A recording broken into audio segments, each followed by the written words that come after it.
Assalamualaikum warahmatullahi wabarakatuh. Halo semuanya, perkenalkan saya Lohita Kirana Cahya Dewi dari Prodi Akuntansi Bisnis Digital kelas 1D dengan NPM 25752115. Hari ini saya ingin membahas tentang perkembangan ekonomi Indonesia dari masa ke masa dan fakta penting perekonomian Indonesia di tahun 2024.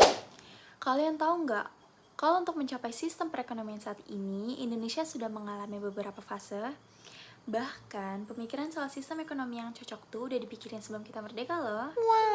Yuk, kita telah sejarah perekonomian Indonesia dari masa ke masa secara satu persatu. Yang pertama, yaitu sistem ekonomi nasional 1945 sampai 1959. Awalnya dari pasal 33 UUD 1945 yang dicetusin sama Muhammad Hatta. Beliau mau ekonomi Indonesia nggak individualis, tapi pakai asas kolektivisme dan gotong royong berbasis koperasi dengan pemerintah yang atur. Latar belakangnya, zaman penjajahan kita kan dieksploitasi banget tuh. Jadi pengen bangun ekonomi nasional yang lepas dari sistem kolonial. Tapi susah, soalnya Belanda masih mau balik. Salah satu kebijakan terkenal itu gunting Syafruddin, di mana uang pecahan 5 gulden ke atas digunting jadi 2. Sisi kiri tetap berlaku sedangkan sisi kanan ditukar obligasi. Tujuannya buat ngurangi uang yang beredar dan tekan inflasi. Perlahan, zaman Kabinet Natsir, ekonomi mulai dikembangin. Ada program bantuan untuk industri kecil dan program benteng dari Sumitro yang kasih lisensi impor khusus buat pengusaha pribumi. Yang kedua yaitu sistem ekonomi terpimpin 1959 sampai 1966. Nah, periode ini disebut-sebut sebagai masa kelam. Bung Karno waktu itu menerapkan sistem di mana negara kuasai semuanya atau etatisme karena kondisi yang lagi kacau balau.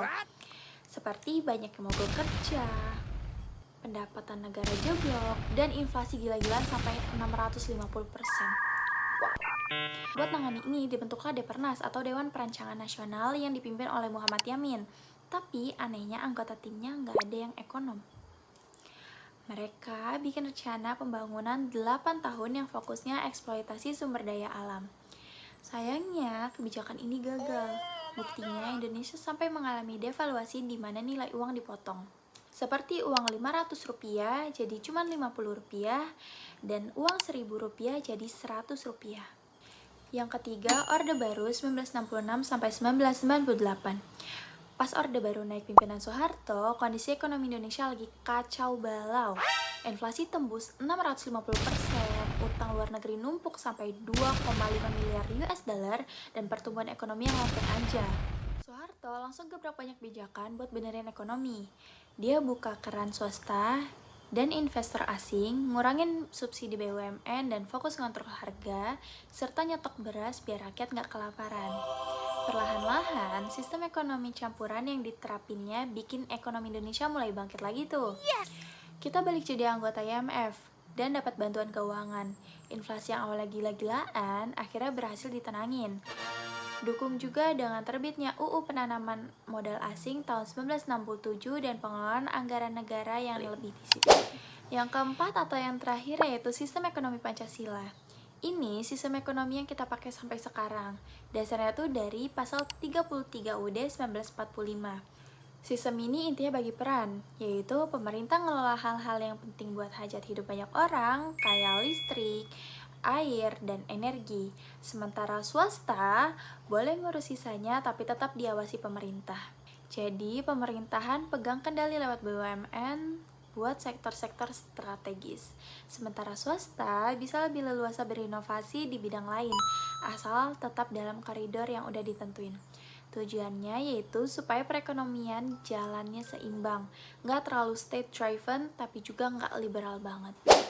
Nah, selanjutnya yang akan saya bahas yaitu fakta perekonomian Indonesia di tahun 2024. Yang pertama yaitu ekonomi kita tumbuh 5% meskipun dunia lagi kacau.